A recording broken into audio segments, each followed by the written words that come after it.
किसान आने वाले टाइम में जो है ज़्यादा से ज़्यादा यहाँ इकट्ठे हो रहे हैं, सारी स्टेटों से आ रहे हैं, और भी जो पंजाब हरियाणा के अलावा दूसरी स्टेटें हैं वहाँ से आ रहे हैं, यहाँ पे इकट्ठे होकर और प्रदर्शन करेंगे। आपके आंदोलन को सरकार तरह तरह के नाम दे रही है, भिन्न भिन्न प्रकार के नाम दे रही है। सरकार इस आंदोलन को मतलब ऐसा साबित करना चाह रही है जैसे किसान ही नहीं एक देशद्रोही, यहाँ इस तरह के लोग आ रहे हैं। इस पर आप क्या कहना चाहते हैं? नहीं, उनके कहने से जो कुछ नहीं होगा। उनके कहने से जो हम आतंकवादी नहीं, किसान ही रहेंगे, ठीक है ना। और हमारा विद्रोह जो ऐसे ही जारी रहेगा जब तक ये काले कानून वापस नहीं होंगे। नहीं, वो तो सारी पार्टियां अब कर रही हैं किसानों के पीछे। सारी दुनिया को, सारे वर्ल्ड को आना पड़ेगा एक दिन, तो ये इसका हल होगा। हम बीर कला से। हाँ, पंजाब से। हम तो कानून रद्द कराने आए हैं, और कुछ बात नहीं। कानून रद्द करवाएंगे। ਅਸੀਂ ਵੀ ਪਿੱਛੇ ਹਟਣ ਨੂੰ ਤਿਆਰ ਨਹੀਂ ਹੈਗੇ, ਚਾਹੇ ਕੁਛ ਹੋ ਜੇ ਅਸੀਂ ਮਨਾ ਕੇ ਜਾਵਾਂਗੇ। ਵੀ ਮਨਾਉਣ ਤੋਂ ਬਿਨਾਂ ਅਸੀਂ ਜਾ ਨਹੀਂ ਸਕਦੇ ਇੱਥੋਂ। किसानों की अब क्या तैयारी है? ਹੈਂ किसानों की अब क्या तैयारी है आंदोलन को लेकर? ਕਿਸਾਨਾਂ ਦੀ ਇਹੀ ਤਿਆਰੀ ਹੈ ਵੀ ਜੇ ਉਹਨਾਂ ਨੇ ਕਰਿਆ ਕੁਛ ਨਹੀਂ, ਇਸ ਤੋਂ ਬਾਅਦ ਦਿੱਲੀ 4 ਸਪੇਰੇ ਸੇ ਸਾਰੀ ਜਾਮ ਕਰ ਦਿਆਂਗੇ। ਜਿਹੜੇ ਸੜਕ ਮਾੜੀਆਂ ਮੋਟੀਆਂ ਵੀ ਚੱਲਦੀਆਂ ਨੇ ਉਹ ਵੀ ਜਾਮ ਹੋਣਗੀਆਂ। ਅਸੀਂ ਆਪ ਦਿੱਲੀ ਦੇ ਵਿੱਚ ਵੜਨਾ ਨਹੀਂ। ਸਾਡੀਆਂ ਘੱਟੋ ਘੱਟ ਪਹਿਲਾਂ 10 ਟਰਾਲੀਆਂ ਪਹਿਲਾਂ ਆਈਆਂ ਨੇ, 15 ਹੁਣ ਆਈਆਂ ਨੇ। ਸਾਡੇ ਹੌਸਲੇ ਬੁਲੰਦ ਨੇ। ਜੇ ਸਾਨੂੰ ਮਰਨਾ ਪਏਗਾ ਤਾਂ ਅਸੀਂ ਮਰਾਂਗੇ भी, ਸਾਨੂੰ कोई चक्कर नहीं। हाँ, जहाँ कुर्बानी दो, जहाँ हमारे को हमारे हक दो, जहाँ हमारे को कुर्बानी दो। सरकार अपना पूरा अड़ियल रवैया अपना रही है, बिल्कुल भी सुनने को तैयार नहीं है किसानों की बातें। हम अपनी बात मनवा के जाएंगे, ऐसी बात नहीं है। 3 महीने से पंजाब में प्रदर्शन चल रहा है, अभी 15 दिन यहाँ हो गए, लेकिन किसान इतने सूझबूझ है, किसी ने 1% भी किसी का नुकसान नहीं किया, कोई हुल्लड़बाजी नहीं की, कोई भी हिंसक कार्रवाई नहीं की।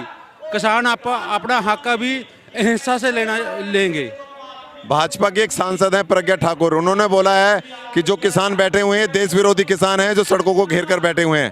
आप उस पर क्या कहना चाहते हैं? आप पूरा कवरेज करते हो ना, कोई भी आपको कोई देश विरोधी लगा? कोई धर्म की कोई ऐसी बात नहीं है। कोई यहाँ हिंदू की बात नहीं हो रही, मुस्लिम की बात नहीं हो रही, सिख की नहीं हो रही। जहाँ सिर्फ किसानी को, मीडिया का बहुत बड़ा धड़ा है जो इस आंदोलन को कुचलना चाहता है, बहुत बड़ा धड़ा है, नेगेटिविटी फैला रहा है पूरे उसके अंदर। उस मीडिया के बारे में आप क्या कहना चाहते हैं? वो तो गोदी मीडिया है, ठीक है, मोदी जी ने खरीद रखा है, वो मोदी जी की बात करेंगे, किसान की कोई बात नहीं करेगा। किसान की तो जो जहाँ कवरेज कर रहे हैं मीडिया वो ही करेगा, लेकिन वो तो जो मोदी बोलेगा वो ही करेंगे, वो ही बोलेंगे। जहाँ से भाजपा से ऊपर से कोई उनको फरमान आता है वो ही बोलेंगे, अदरवाइज को किसानों का दर्द वो बयान नहीं करेंगे। कुछ देते हैं वो नोट कुछ कर लेते हैं, बोल कुछ देते हैं, एक गल पकड़ के बाकी कट लगा देते हैं। आज ये बात है ना, मीडिया पर जो आज तक जा हो रहा है उन पर तो यकीन ही नहीं रहा। हम किसान जो जब इंटरव्यू भी लेता है तब भी चुप कर जाते हैं। अभी तुम्हारे से एक बात क्या करनी है भाई, तुम तो हम हर एक बात को काट देते हैं। आज़ादी के बाद तक अब तक किसी भी सरकार का इतना अड़ियल रवैया देखने को नहीं मिला। जो विशेषज्ञ, जो बड़े बड़े लेखक हैं और बड़े बड़े कई, अब तो 25,000 सैनिकों ने अपने मेडल तक लौटा दिए, राष्ट्रपति को देने के लिए मांग कर रहे हैं और वो समय मांग रहे हैं, लेकिन फिर भी सरकार को कोई फर्क नहीं पड़ रहा है। ऐसे सरकार जैसे कानों में तेल डालकर सो रही है। बात ये है जी, ये मोदी है ना, जो मोदी, इसने पहले 370 हटाया, 370 हटाया। लोगों ने सोचा ये कश्मीर का मसला है, NRC लागू किया। लोगों ने सोचा बंगाल का मसला, पश्चिमी बंगाल का मसला है या कश्मीर का, असम का मसला है, असम का मसला है। GST हटाया, GST लगाया, वैट हटाया।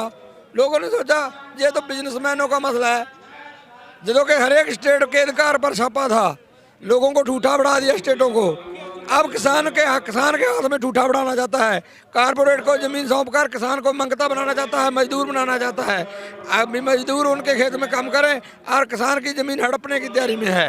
धीरे धीरे कर कर सारी चीज़ों को पूंजीपतियों के हाथों बेचा जा रहा है। रही अब किसानों का कहना है कि जब सारी चीज़ों को बेच रहे हैं मोदी जी, अब रहा सा किसान को भी बेचने की कोशिश की जा रही है। आप बताइए उसके बारे में आपका क्या विचार है? बोल यही बात कह रहा हूँ कि किसानों की ज़मीन हड़पने की तैयारी में है ये।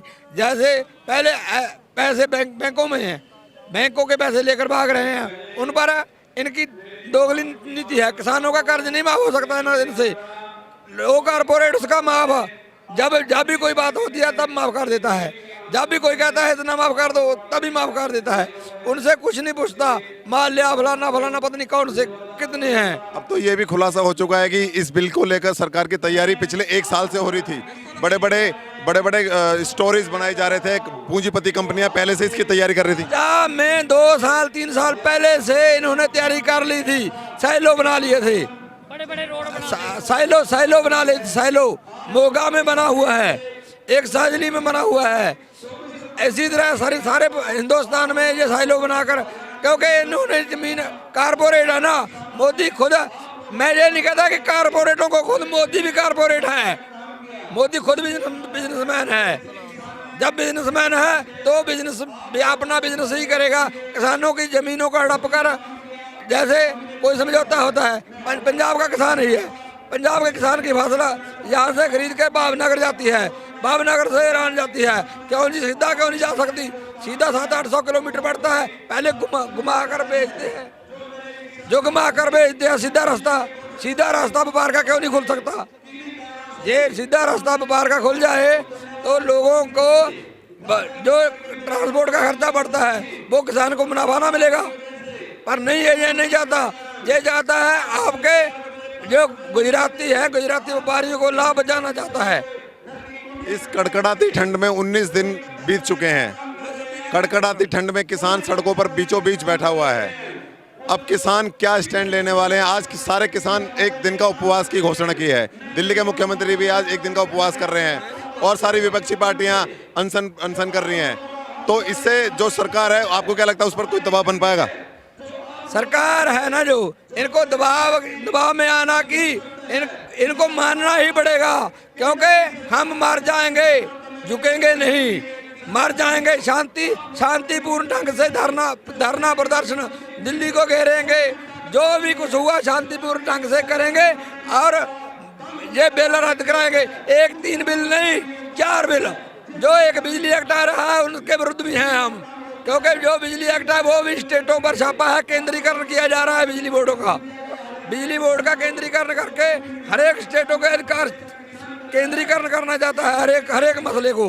GST आया, NRC आया, भाषा एक्ट, केंद्रीय शिक्षा नीति है, स्टेट शिक्षा नीति को तोड़कर केंद्रीय शिक्षा नीति बना दी। ये हर एक चीज का केंद्रीकरण करना चाहता है। मुझे तो ये भी डर है कि जो स्टेट के मुख्यमंत्रियों को भंग करके एक केंद्रीकरण कर दिया गया। PM है तो मुख्यमंत्रियों की क्या जरूरत है? हाँ जी, हाँ, पंजाब से बरनाला जिला है जी, बरनाला जिला पिंड हंडाया। हाँ जी, हमारे बरनाले जिले के जो भी सारे किसान है, सारे किसानों के मन के विच में क्या बात आ गई है, जो मोदी सी इसने पंजाब को भिखारी बनाने की सोच है, भी जो पंजाब है उसको भिखारी बना दें, भिखारी बनाने की सोच है। पहला इसने जो मतलब करेंसी बदलने के लिए जो पैसा सीगा उसको गमराह कर भी 15-15 हज़ार रुपया थोड़े खाते में आएगा। वो भोले भाले लोग सी, वो चीज़ ते बच गए। हुण जिहड़ा पंजाब है उसको बर्बाद करने के लगे है। सारा जितने लोग इत्थे बैठे हैं उदों अजे 10% लोग आए हैं। जे एक पिंड की 2000 वोट है, उतों तो 200 बंदा ही आया है। जोड़ा सारा भीड़ा कटदा है, राजस्थान हरियाणा सारिया स्टेटां साडे नाल है, असीं कभी पीछे नहीं हटांगे। 3 बिल पूरी तरह से आनन फानन में इन बिलों को लाया गया। कोविड के टाइम पर, कोरोना काल पर इन बिलों को लाना गया। सरकार की मंशा पर क्या, आपकी जो सरकार की मंशा थी वो किस तरह की थी, आपको क्या लगता है? सरकार की मंशा है भी पहला बिल आके जदों साडी खेतीबाड़ी का सानू मुल ही ना मिलिया, ये पहले मुल ज़्यादा देना चाहते हैं, हमको गमराह करते हैं, पर असी इस गल नूं बर्दाश्त नहीं करांगे। जो भी साडी सारी